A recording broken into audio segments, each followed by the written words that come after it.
ಪ್ರೀತಿಯ ಸ್ನೇಹಿತರ ಮತ್ತು ಬಂಧುಗಳೇ ನಮಸ್ಕಾರ. ನನ್ನ ಹೆಸರು ಮಹೇಶ್ ದಾಸ್ ಅಂತ, ವಕೀಲರ ಕೆಲಸ ಮಾಡ್ತಾ ಇದ್ದೇನೆ. ತಮಗೆಲ್ಲ ಗೊತ್ತಿದೆ, ಸಮಾಜದಲ್ಲಿ ವೈದ್ಯ ವೃತ್ತಿಗೆ ತನ್ನದೇ ಆದಂತಹ ಒಂದು ಇತಿಹಾಸ ಇದೆ, ತನ್ನದೇ ಆದಂತಹ ಮಹತ್ವ ಇದೆ.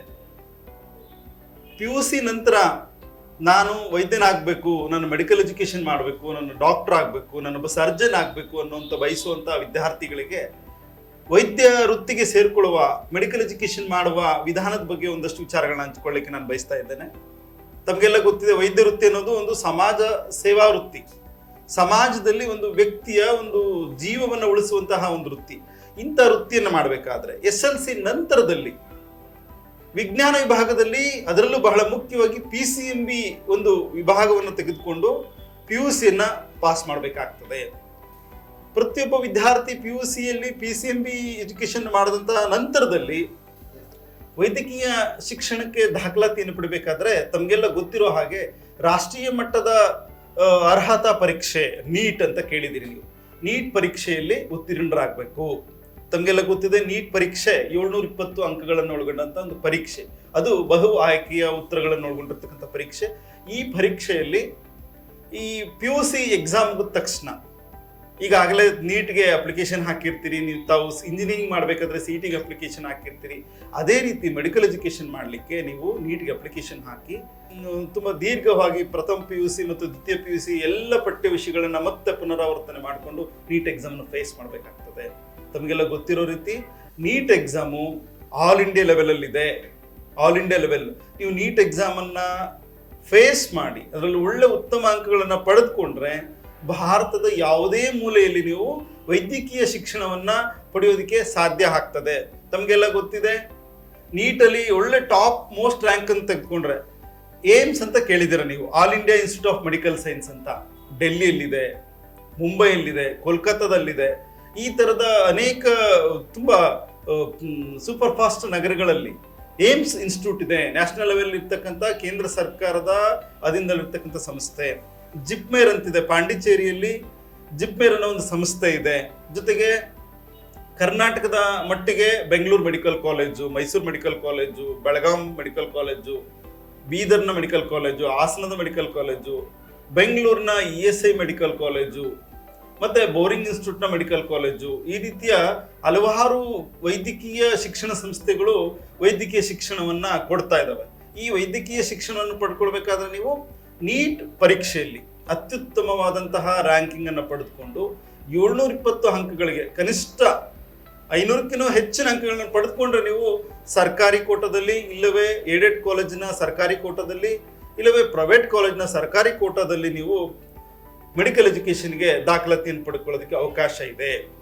ಬಹಳ ಮುಖ್ಯವಾಗಿ ನಿಮಗೇನಾದರೂ ಗೌರ್ಮೆಂಟ್ ಕೋಟಾ ಸೀಟ್ ಸಿಕ್ಕಿದ್ರೆ, ಗೌರ್ಮೆಂಟ್ ಕೋಟಾದಲ್ಲಿ ನಿಮಗೆ ಪ್ರವೇಶಾತಿ ಸಿಕ್ಕಿದ್ರೆ ಕೇವಲ 68,000ದಿಂದ 1.5 ಲಕ್ಷದ ಒಳಗಡೆ ನೀವು ಫೀಸನ್ನು ತುಂಬೋದು.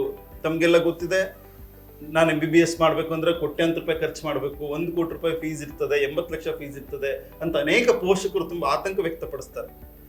ಯಾವ ಒಬ್ಬ ವಿದ್ಯಾರ್ಥಿ ನೀಟ್ ಎಕ್ಸಾಮ್ನಲ್ಲಿ ಉತ್ತಮವಾದಂಥ ರ್ಯಾಂಕಿಂಗನ್ನು ಪಡೆದುಕೊಂಡು, ಸ್ಕೋರನ್ನು ಪಡೆದುಕೊಂಡು ಸರ್ಕಾರಿ ಕೋಟದ ಒಂದು ಮೆಡಿಕಲ್ ಎಜುಕೇಶನ್ ಮಾಡಲಿಕ್ಕೆ ಅವನಿಗೆ ಅರ್ಹತೆಯನ್ನು ಪಡ್ಕೊಂಡಿದ್ರೆ ತುಂಬ ಕಡಿಮೆ, ಕೇವಲ 2 ಲಕ್ಷ ರೂಪಾಯಿ ಒಳಗಡೆ ಅವನು ಫೀಸನ್ನು ತುಂಬಿಸಿ ಅವನು ಮೆಡಿಕಲ್ ಎಜುಕೇಶನ್ ಮಾಡಲಿಕ್ಕೆ ಅವಕಾಶ ಇದೆ. ಆ ವಿದ್ಯಾರ್ಥಿಗಳೇ, ತಮಗೆಲ್ಲ ಗೊತ್ತಿದೆ, ಈ ಮೆಡಿಕಲ್ ಎಜುಕೇಶನ್ 4.5 ವರ್ಷಗಳ ಒಂದು ಪದವಿ.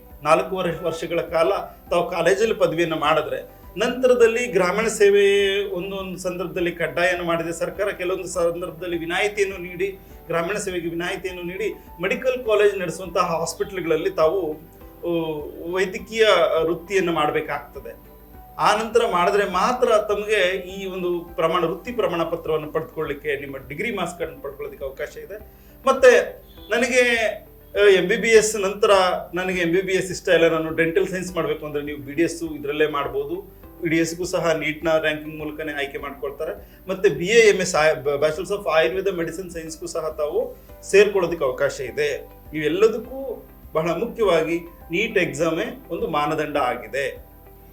ಜೊತೆಗೆ ನಾನು ವೈದ್ಯಕೀಯ ವಿಭಾಗದಲ್ಲಿಯೇ ನಾನು ನರ್ಸಿಂಗ್ ವಿಭಾಗದಲ್ಲಿ ಕೆಲಸ ಮಾಡಬೇಕು ಅನ್ನೋದಾದರೆ ನೀವು PUC ನಂತರ ನೀವು GNM ಅಂತ ಜನರಲ್ ಮಿಡ್ವೈಫರಿ ಅಂತ ಒಂದು ನರ್ಸಿಂಗ್ ಕೋರ್ಸ್ನ ಮಾಡ್ಕೋಬಹುದು. PUC ನಂತರ ಅದು ಡಿಗ್ರಿಯ ಅಂತ ಒಂದು ಪದವಿ ಹಂತದ BSc ನರ್ಸಿಂಗ್ ಇರ್ತದೆ, MSc ನರ್ಸಿಂಗ್ ಇರ್ತದೆ, ಡಿಪ್ಲೊಮಾ ಇನ್ ನರ್ಸಿಂಗ್ ಇದೆ. SLC ನಂತರ ತಾವು ಡಿಪ್ಲೊಮಾ ಕೋರ್ಸ್ ಆಗಿ ನರ್ಸಿಂಗ್ ಅನ್ನು ಮಾಡ್ಬೋದು. ಜೊತೆಗೆ ಅರೆವೈದ್ಯಕೀಯ ವಿಜ್ಞಾನ ವಿಭಾಗ ಪ್ಯಾರಾಮೆಡಿಕಲ್ ಕೋರ್ಸಸ್ ಇದಾವೆ. Diploma in lab technician, diploma in x-ray technician, diploma in ophthalmology, dental hygiene, dental mechanic, ಮತ್ತೆ ಬ್ಲಡ್ ಟೆಕ್ನಿಷಿಯನ್. ಈ ರೀತಿಯ ಹಲವಾರು ವಿಭಾಗದ ಪ್ಯಾರಾಮೆಡಿಕಲ್ ಕೋರ್ಸ್ಗೆ ನೀವು ಕೇವಲ SLC ನಂತರ 3 ವರ್ಷದ ಒಂದು ಡಿಪ್ಲೊಮಾ ಕೋರ್ಸು, PUC ಸೈನ್ಸ್ ಆದಮೇಲೆ 2 ವರ್ಷಗಳ ಒಂದು ಈ ಕೋರ್ಸನ್ನು ಮಾಡಿಕೊಂಡು ತಮ್ಮ ವೃತ್ತಿ ಜೀವನವನ್ನು ಕಟ್ಕೊಳ್ಬೋದು. ಜೊತೆಗೆ ತಾವು B ಫಾರ್ಮಾ, D ಫಾರ್ಮಾ ಮಾಡ್ಕೊಳ್ಳೋದ್ರ ಮೂಲಕ ಫಾರ್ಮಸಿ ವಿಭಾಗದಲ್ಲಿಯೂ ಸಹ ನೀವು ವೃತ್ತಿ ಜೀವನವನ್ನು ಕಟ್ಕೊಳ್ಬೋದು. ಇವೆಲ್ಲವೂ ಸಹ ವೈದ್ಯಕೀಯ ಮತ್ತು ಅರೆವೈದ್ಯಕೀಯ ವಿಜ್ಞಾನಗಳಿಗೆ ಸಂಬಂಧಪಟ್ಟಂತಹ ಕೋರ್ಸ್ಗಳಾಗಿರ್ತವೆ. ವೈದ್ಯಕೀಯ ಮತ್ತು ಅರೆವೈದ್ಯಕೀಯ ಈ ಕೋರ್ಸ್ಗಳ ಮೂಲಕ ಪ್ರತಿಯೊಬ್ಬರು ಕೋರ್ಸ್ ಕಂಪ್ಲೀಟ್ ಆದ ತಕ್ಷಣ ತಮ್ಮ ವೃತ್ತಿ ಜೀವನವನ್ನು ನಡೆಸಲಿಕ್ಕೆ ಅವಕಾಶ ಇದೆ. ಎಲ್ಲಿಯಾದರೂ ಹೋದ್ರೂ ಅವರು ಉದ್ಯೋಗವನ್ನು ಪಡ್ಕೊಳ್ಬೋದು. ಇಲ್ಲವೇ ತಮ್ಮ ವೃತ್ತಿ ನೈಪುಣ್ಯತೆಯನ್ನು ಪಡೆದುಕೊಂಡು ಸ್ವತಃ ತಾವೇ ಕ್ಲಿನಿಕ್ಗಳನ್ನು ನಡೆಸ್ಬೋದು, ಲ್ಯಾಬ್ಗಳನ್ನು ನಡೆಸ್ಬೋದು, ಟೆಸ್ಟ್ಗಳನ್ನು ಕಂಡಕ್ಟ್ ಮಾಡ್ಬೋದು. ಈ ಥರ ಎಲ್ಲ ಅವಕಾಶಗಳು ಸಹ ವೈದ್ಯಕೀಯ ಮತ್ತು ಅರೆವೈದ್ಯಕೀಯ ವೃತ್ತಿಗೆ ಸಂಬಂಧಪಟ್ಟಂತೆ ಇದೆ. ಬಹಳ ಮುಖ್ಯವಾಗಿ ಈ ವೈದ್ಯಕೀಯ ಶಿಕ್ಷಣವನ್ನು ಪಡಲಿಕ್ಕೆ, ಅರೆವೈದ್ಯಕೀಯ ಶಿಕ್ಷಣವನ್ನು ಪಡಲಿಕ್ಕೆ, ನರ್ಸಿಂಗ್ ಶಿಕ್ಷಣ ಪಡಲಿಕ್ಕೆ ಇನ್ನೂ ಅನೇಕ ಮಾಹಿತಿಯನ್ನು, ನೀವು ಹೆಚ್ಚಿನ ಮಾಹಿತಿಯನ್ನು ಬೇಕಾದರೆ ಈ ಸಂಬಂಧಪಟ್ಟ ಅಂತಹ ವೆಬ್ಸೈಟ್ನ ಮಾಹಿತಿಯನ್ನು ನಾನು ಕೊಡಲಿಕ್ಕೆ ಬಯಸ್ತೇನೆ. ಇದನ್ನು ಹೆಚ್ಚೆಚ್ಚು ತಾವು ತಿಳ್ಕೊಂಡು ವೈದ್ಯಕೀಯ ಶಿಕ್ಷಣ ಮಾಡುವಂಥ ವಿದ್ಯಾರ್ಥಿಗಳಿಗೆ ತಲುಪಿಸುವಂಥ ಕೆಲಸ ಮಾಡಿ, ಆ ಮೂಲಕ ವೈದ್ಯಕೀಯ ಶಿಕ್ಷಣ ಪ್ರತಿಯೊಬ್ಬರಿಗೂ ತಲುಪುವ ರೀತಿಯಲ್ಲಿ ಗ್ರಾಮೀಣ ಭಾಗದ ವಿದ್ಯಾರ್ಥಿಗಳಿಗೂ ವೈದ್ಯಕೀಯ ಶಿಕ್ಷಣದ ಮಹತ್ವ ಮತ್ತು ಅರಿವು ಮೂಡಿಸುವಂತಹ ಪ್ರಯತ್ನ ಈ ವಿಡಿಯೋದಾಗಿದೆ ಅಂತ ಹೇಳ್ತೀನಿ. ನಮಸ್ಕಾರ ಸ್ನೇಹಿತರೆ. ನಮ್ಮ ವಿಡಿಯೋಗಳು ಇಷ್ಟವಾದಲ್ಲಿ ನಮ್ಮ ವಿಡಿಯೋಗಳನ್ನು ಲೈಕ್ ಮಾಡಿ, ಶೇರ್ ಮಾಡಿ, ಕಮೆಂಟ್ ಮಾಡಿ ಮತ್ತು ಹೆಚ್ಚಿನ ಮಾಹಿತಿಗಾಗಿ ನಮ್ಮ ಚಾನಲನ್ನು ಸಬ್ಸ್ಕ್ರೈಬ್ ಮಾಡಿ.